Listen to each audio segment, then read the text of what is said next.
Quem que estudou isso de uma forma mais aprofundada? Um cara chamado Jeremy Lenick, ele fez um estudo seguinte. O que acontece quando eu treino até a falha?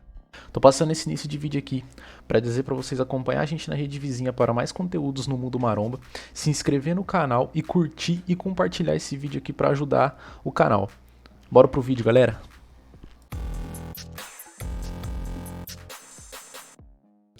E no seu caso, Ed, o que acontecia? Primeiro, você tinha um esporte. Sim.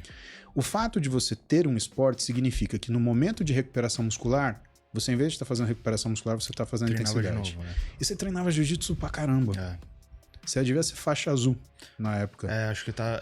Eu era azul. Eu falei branco, mas eu já era azul já. Eu acho que você já era azul em 2011, assim, porque eu tenho anotado aqui. Sim, já era azul. E azul. aí o que acontece? Você ainda estava naquela fase, naquela gana de fazer o que? A sua graduação. Sim. Então o que acontecia? Cara, não tinha jeito. Você chegava no jiu-jitsu, você lutava jiu-jitsu. O grande questão da tua evolução é uma outra coisa que a gente estava conversando, que é, primeiro, quando você tinha 67,8, você lutava até 61. Pois é. Quando você ganhou peso, qual que foi o quanto que você começou a lutar? Qual foi a categoria? Então, foi o que eu tava falando pra você. Eu parei de lutar porque eu tava na época, acho que com uns 8,5, 8,6. Você lutava com um cara muito maior que você. Muito mais alto. O cara encaixava um triângulo em mim que nenhum... Exatamente. Ficou, pra mim, ficou desproporcional. Então, o que tinha? A preocupação que a gente tinha na época é criar uma situação onde você conseguisse, ao mesmo tempo, melhorar fisicamente e melhorar esportivamente. Mas o esporte, ele sempre é um fator limitante do que é a sua forma física. Lembre que um fisiculturista profissional, ele recebe para não trabalhar. Verdade, para ele ficar não recebe, quietinho lá. Exatamente, ele não recebe para ele treinar. Ele não recebe fazer propaganda, ele é pago para ficar quietinho e descansar e o físico dele ter tempo para se reajustar. E quanto que demora isso? Bom, se a gente for olhar, por exemplo, velocidade de síntese proteica, quanto tempo você acha que você fica fazendo, por exemplo, modificando seu bíceps depois que você faz um treino de bíceps? 48 horas? Mais ou menos 72. Entre 48 e 72. Então, 3 dias. Então, imagina que alguma besteira que dá, vamos supor no seu final de semana. Então, vamos supor, Fernando, que você... Treina na sexta?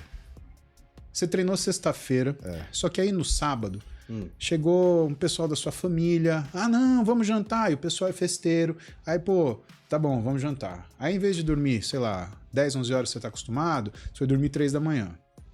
Em vez de você comer a sua alimentação que você tá acostumado, os caras começaram a te forçar. Não, faz isso, faz aquilo, toma um gole disso, toma um gole daquilo. Não comeu direito. Domingo você já acordou mais ou menos. Essa besteirinha que você fez no sábado à noite, ele já comprometeu o treino de sexta, de quinta, de quarta. Aí domingo você ficou mais ou menos, você não conseguiu treinar. E o que a gente sabe? Nós sabemos que desde 2016, o Brett Schoenfeld ele publicou um estudo falando o seguinte, que, diferente do que a gente pensava, por mais que o exercício ele tenda a modificar o nível de degradação muscular, ou seja, quando você destrói de músculo, ele também provoca a síntese. Antigamente a gente achava que a síntese proteica ela era condicionada à alimentação, ou seja, eu treino e tenho alimentação, faço síntese. Isso não acontece. O que acontece é quando você treina, você tem aumento de síntese proteica independente da alimentação. Então, domingo você não treinou, o que acontece? Você acelera a degradação.